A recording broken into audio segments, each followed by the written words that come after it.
வரவேற்பு. நம்ம எல்லாம் வரவேற்று பேசணும். ஒரு 1/2 மணி நேரம் 30 நிமிஷம் அதில் ஓடிடுச்சு. அடுத்து இந்த எஸ்எஸ்சி கூட்டம் எதுக்காக நடத்தணும்ன்றத நோக்க வரை சொல்லிட்டேன் நான்.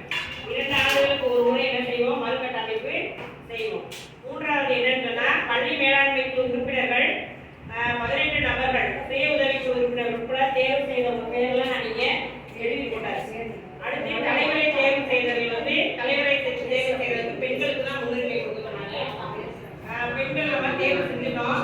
நம்ம வாசிக்கிறவங்களாம் அவங்க டீ ஃபர்ஸ்ட் அப்படி முன்னாடி வந்து கூட இருக்காங்க.